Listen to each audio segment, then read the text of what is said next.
किया गया था। तो दोस्तों आपका राइट आंसर हो जाएगा ऑप्शन नंबर बी, यानी 2 वर्ष 11 माह 18 दिन में पूरे होते हैं दोस्तों। 2 वर्ष 11 महीने 18 दिन आपका बिल्कुल राइट आंसर हो जाएगा। अगला प्रश्न, सुभाष चंद्र बोस ने आजाद हिंद फौज की स्थापना कहाँ की थी? तो दोस्तों आपका राइट आंसर हो जाएगा ऑप्शन नंबर सी, यानी सिंगापुर में की थी दोस्तों। सिंगापुर आपका बिल्कुल राइट आंसर हो जाएगा। अगला प्रश्न दोस्तों, हमारा भारत छोड़ो आंदोलन की शुरुआत कब हुई थी? तो आपका राइट आंसर हो जाएगा दोस्तों ऑप्शन नंबर ए की 8 अगस्त 1942 में हुआ था दोस्तों। 8 अगस्त 1942 आपका बिल्कुल राइट आंसर हो जाएगा। अगला प्रश्न है, पहली पंचवार्षिक योजना किस वर्ष शुरू हुई थी? तो आपका राइट आंसर हो जाएगा ऑप्शन नंबर सी, यानी 1951 में शुरू हुई थी दोस्तों। 1951 आपका बिल्कुल राइट आंसर हो जाएगा। अगला प्रश्न हो जाएगा दोस्तों, गांधी इरविन समझौता किस वर्ष हुआ था? तो आपका राइट आंसर हो जाएगा दोस्तों ऑप्शन नंबर बी, यानी कि 1931 में हुआ था दोस्तों। 1931 आपका राइट आंसर हो जाएगा। अगला प्रश्न, स्वतंत्रता प्राप्ति के समय भारत के प्रधानमंत्री कौन थे? दोस्तों स्वतंत्रता प्राप्ति के समय भारत के प्रधानमंत्री कौन थे? तो आपका राइट आंसर हो जाएगा ऑप्शन नंबर बी, यानी दोस्तों जवाहरलाल नेहरू थे दोस्तों। जवाहरलाल नेहरू आपके बिल्कुल राइट आंसर हो जाएंगे।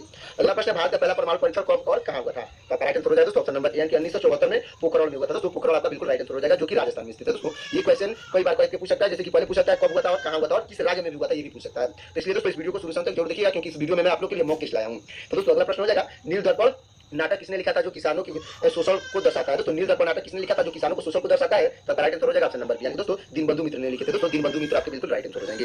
अगला प्रश्न दोस्तों, भारतीय संविधान सभा की पहली बैठक कब हुई थी? तो राइट आंसर हो जाएगा दोस्तों ऑप्शन नंबर ए, यानी कि 9 दिसंबर 1946 में हुई थी दोस्तों। 9 दिसंबर 1946 आपका बिल्कुल राइट आंसर हो जाएगा। अगला प्रश्न है, अंग्रेजों द्वारा भारत में अस्थायी बंदोबस्त प्रणाली किसने लागू की थी? तो राइट आंसर हो जाएगा दोस्तों ऑप्शन नंबर सी, यानी दोस्तों लॉर्ड कॉर्नवालिस ने लागू की थी दोस्तों। लॉर्ड कॉर्नवालिस आपका बिल्कुल राइट आंसर हो जाएगा। अगला प्रश्न हो जाएगा दोस्तों, हमारा भारत के पहले राष्ट्रपति कौन थे? तो दोस्तों इसका आंसर आपको कमेंट में बताना है, तो फटाफट इसका आंसर कमेंट में बता दीजिएगा। अगला प्रश्न दोस्तों, हॉरिजॉन शब्द का प्रयोग महात्मा गांधी ने किसके लिए किया था? तो राइट आंसर हो जाएगा दोस्तों ऑप्शन नंबर सी, यानी दोस्तों दलितों के लिए किया था दोस्तों। दलित आपके बिल्कुल राइट आंसर हो जाएंगे। अगला प्रश्न हो जाएगा दोस्तों, संविधान सभा के अस्थायी अध्यक्ष कौन थे? तो राइट आंसर हो जाएगा दोस्तों ऑप्शन नंबर सी, यानी कि राजेंद्र प्रसाद थे दोस्तों। राजेंद्र प्रसाद थे जो भारत के प्रथम राष्ट्रपति भी रहे हैं। तो दोस्तों अगला प्रश्न हो जाएगा, हमारा भारत का पहला आम चुनाव कब हुआ था? तो राइट आंसर हो जाएगा दोस्तों ऑप्शन नंबर सी, यानी कि 1951 से 1992 हुआ था दोस्तों। 1951 1992 आपका बिल्कुल राइट आंसर हो जाएगा। अगला प्रश्न दोस्तों, पुनर्जागरण का जनक किसे कहा जाता है? दोस्तों पुनर्जागरण का जनक किसे कहा जाता है? तो राइट आंसर हो जाएगा ऑप्शन नंबर सी, यानी दोस्तों राजा राम मोहन राय को कहा जाता है दोस्तों। राजा राम मोहन राय आपके बिल्कुल राइट आंसर हो जाएंगे। अगला प्रश्न दोस्तों, हमारा भारत में रेल सेवा की शुरुआत कब हुई थी? दोस्तों राइट आंसर हो जाएगा ऑप्शन नंबर बी, यानी दोस्तों 1853 में हुई थी दोस्तों। 1853 आपका बिल्कुल राइट आंसर हो जाएगा। अगला प्रश्न, भारतीय राष्ट्रीय कांग्रेस की स्थापना किस वर्ष हुई थी? तो राइट आंसर हो जाएगा दोस्तों ऑप्शन नंबर ए, यानी कि 1885 में हुआ था दोस्तों। 1885 आपका बिल्कुल राइट आंसर हो जाएगा। अगला प्रश्न, महात्मा गांधी को राष्ट्रपिता किसने कहा था? तो दोस्तों राइट आंसर हो जाएगा ऑप्शन नंबर बी, यानी दोस्तों सुभाष चंद्र बोस ने कहा था दोस्तों। सुभाष चंद्र बोस आपके बिल्कुल राइट आंसर हो जाएंगे। अगला प्रश्न है, भारतीय संविधान में अनुसूचित जाति और जनजातियों के लिए आरक्षण किस अनुच्छेद में है? तो राइट आंसर हो जाएगा दोस्तों ऑप्शन नंबर सी, यानी कि अनुच्छेद 16 में दोस्तों। अनुच्छेद 16 का बिल्कुल राइट आंसर हो जाएगा। अगला प्रश्न दोस्तों, भारत का पहला उपग्रह आर्यभट्ट कब लॉन्च किया गया था? तो राइट आंसर हो जाएगा दोस्तों ऑप्शन नंबर सी, यानी कि 1975 में लॉन्च किया गया था दोस्तों। 1975 आपका बिल्कुल राइट आंसर हो जाएगा। चलते हैं दोस्तों अगले प्रश्न की ओर। तो अगला प्रश्न हमारा, भारत के पहले गृह मंत्री कौन थे? तो दोस्तों राइट आंसर हो जाएगा ऑप्शन नंबर, यानी कि सरदार वल्लभ भाई पटेल थे दोस्तों। सरदार वल्लभ भाई पटेल आपके बिल्कुल राइट आंसर हो जाएंगे। अगला प्रश्न दोस्तों, जय जवान जय किसान का प्रसिद्ध नारा किसने दिया था? तो दोस्तों इसका भी आंसर आपको कमेंट में बताना है, तो फटाफट इसका आंसर कमेंट कर दीजिएगा। अगला प्रश्न हो जाएगा दोस्तों, भारत का संविधान कब लागू हुआ था? तो राइट आंसर हो जाएगा दोस्तों ऑप्शन नंबर सी, यानी कि 26 जनवरी 1950 को लागू हुआ था दोस्तों। 26 जनवरी 1950 का बिल्कुल राइट आंसर हो जाएगा। अगला प्रश्न है, श्याम प्रसाद मुखर्जी किस राजनीतिक दल के संस्थापक थे? तो दोस्तों राइट आंसर हो जाएगा ऑप्शन नंबर बी, यानी दोस्तों भारतीय जनसंघ के राजनीतिक दल के संस्थापक थे दोस्तों। भारतीय जनसंघ का बिल्कुल राइट आंसर हो जाएगा। अगला प्रश्न दोस्तों, चंपारण सत्याग्रह किससे संबंधित था? तो राइट आंसर हो जाएगा ऑप्शन नंबर सी, यानी दोस्तों नील की खेती से संबंधित था दोस्तों। चंपारण सत्याग्रह नील की खेती से संबंधित था, अच्छे से लिख लीजिएगा। अगला प्रश्न दोस्तों, हिंद स्वराज पुस्तक किसने लिखी थी? तो दोस्तों राइट आंसर हो जाएगा ऑप्शन नंबर बी, यानी दोस्तों महात्मा गांधी ने लिखी थी दोस्तों। महात्मा गांधी आपके बिल्कुल राइट आंसर हो जाएंगे। तो दोस्तों 26 क्वेश्चन में से कितना क्वेश्चन आप लोग सही किए हैं कमेंट में बता दीजिए। और दोस्तों वीडियो अच्छा लग रहा होगा तो वीडियो को लाइक करके चैनल को सब्सक्राइब कर दीजिएगा। तो अगला प्रश्न हो जाएगा दोस्तों, भारत के प्रथम योजना आयोग के अध्यक्ष कौन थे? तो दोस्तों राइट आंसर हो जाएगा ऑप्शन नंबर सी, यानी कि जवाहरलाल नेहरू थे दोस्तों। जवाहरलाल नेहरू आपके बिल्कुल राइट आंसर हो जाएंगे। अगला प्रश्न है, नमक सत्याग्रह की शुरुआत किस स्थान से हुई थी? तो राइट आंसर हो जाएगा दोस्तों ऑप्शन नंबर सी, यानी कि साबरमती आश्रम से हुई थी दोस्तों। साबरमती आश्रम आपका बिल्कुल राइट आंसर हो जाएगा।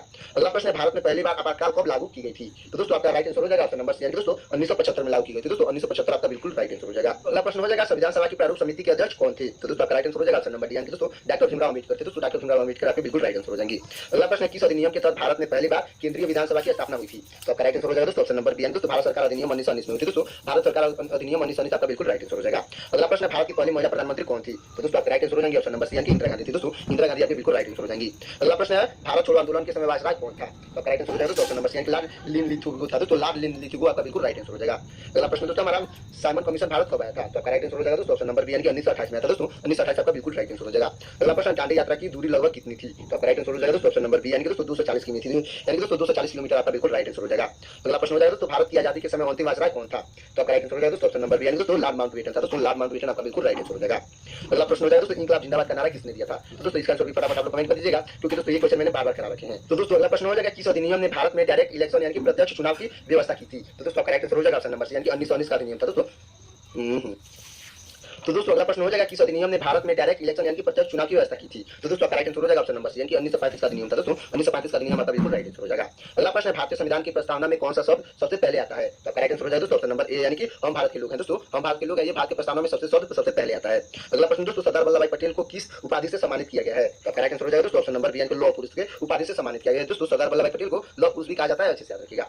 अगला प्रश्न हो जाएगा दोस्तों भारत की स्वतंत्रता के समय अंग्रेजों के राजा कौन थे। तो आपका राइट आंसर हो जाएगा दोस्तों ऑप्शन नंबर सी यानी कि दोस्तों जॉर्ज सॉस्टम थे। दोस्तों जॉर्ज सॉस्टम आपका बिल्कुल राइट आंसर हो जाएगा। चलते हैं दोस्तों अगले प्रश्न की ओर। तो अगला प्रश्न दोस्तों डॉक्टर भीमराव अम्बेडकर ने किस धर्म को अपनाया था। तो दोस्तों आपका राइट आंसर हो जाएगा ऑप्शन नंबर सी यानी कि बौद्ध धर्म को अपनाया था। दोस्तों बौद्ध धर्म का बिल्कुल राइट आंसर हो जाएगा।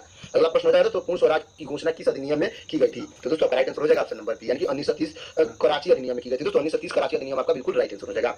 अगला प्रश्न दोस्तों भारतीय राष्ट्रीय कांग्रेस के पहले मुस्लिम अध्यक्ष कौन थे। तो दोस्तों आपका राइट आंसर हो जाएगा ऑप्शन नंबर बी यानी कि दोस्तों बरूद्दीन तैयबाजी थे। दोस्तों बरूद्दीन तैयबाजी आपका बिल्कुल राइट आंसर हो जाएंगे। अगला प्रश्न हो जाएगा दोस्तों 1946 में बनी अंतरिम सरकार में प्रधानमंत्री कौन थे। दोस्तों 1946 में बनी अंतरिम सरकार में प्रधानमंत्री कौन थे। तो आपका राइट आंसर हो जाएगा दोस्तों ऑप्शन नंबर ए यानी कि जवाहरलाल नेहरू थे। दोस्तों जवाहरलाल नेहरू आपके बिल्कुल